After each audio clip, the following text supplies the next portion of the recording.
Hey folks, welcome back to the channel. John here from Wild Boar Cycling, and this is Brian. Hey, thanks for joining me today. Yeah. Hey, guess what?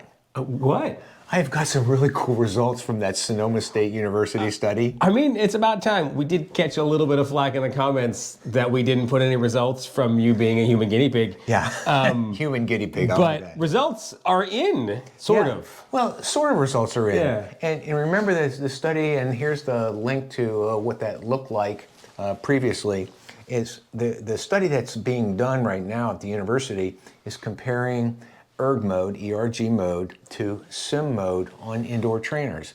And the hypothesis is, gosh, you know, we always feel maybe a little bit more tired when we do the ERG mode versus the Sim mode, and what's going on with that. So, you know, I like the idea of not saying which is harder or which is easier, because, man, that's perception on the part of the athlete, you know.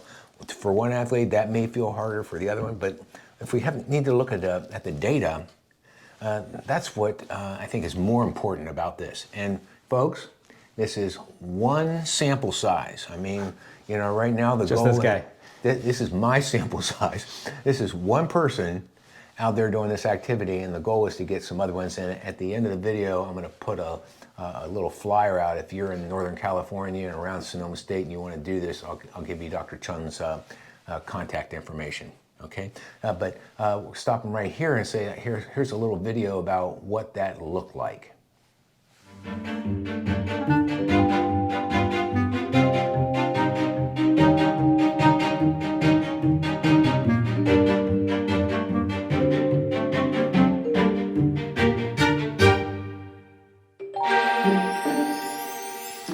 Okay, so Brian, that's what the video and the results look like. Let's take that a little bit deeper, but at first I think we need to define some terms here for folks out there. Yeah, because I am a scientist, but I'm not a biologist. And so I think in the results that I was looking through earlier, there's some words. Fancy words. There's some words. And maybe you could tell. Yeah. You're not a biologist either. So rectus femoris. Yeah, that's one of the quad muscles that you use when you cycle. Okay, and then we got gastrocnemius. Yeah, that's one of the calf muscles you use when you exercise. You know, that sounds like a Harry Potter spell. And that could be. Yeah. Bicep femoris. Yeah, and that's one of the hamstring muscles that you use. And if you remember a few weeks ago, I talked about doing leg curls. Yeah. I think I saw something happen here with that too, so to do that.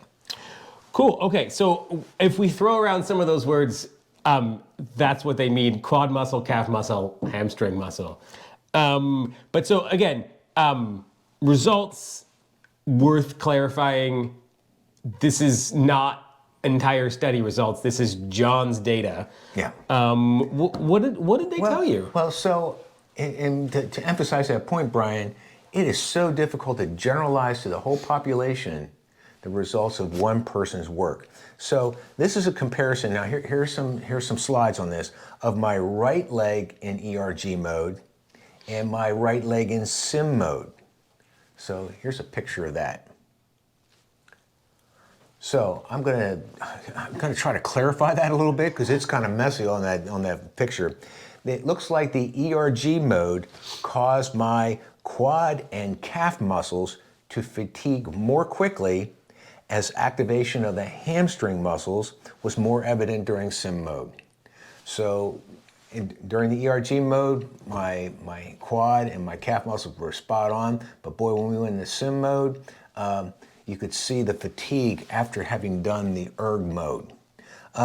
So this is really, you know, aside from quantitative data, which we just shared with you, this really aligns with my personal perception, Brian, that the ERG mode is more difficult for me.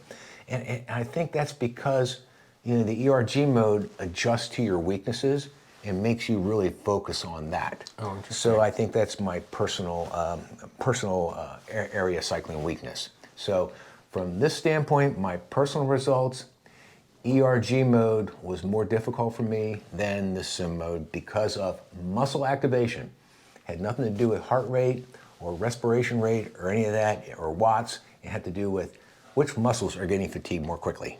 So can I just make sure I understand? Sure. So what it looks like the data is you're using muscles in one mode that you aren't using in the other because, like, for example, your hamstrings kick in because My quads, the quads start getting tired. the hamstrings started kicking in because my quads start getting tired and my calf muscles started getting tired. Okay. All right. Boom. All right. Did we learn anything? I learned something. You know, I like watching this video. And I really, if you recall some of the comments from before about this, one of in Brian's zone 2 thing about my leg maybe not being fully extended.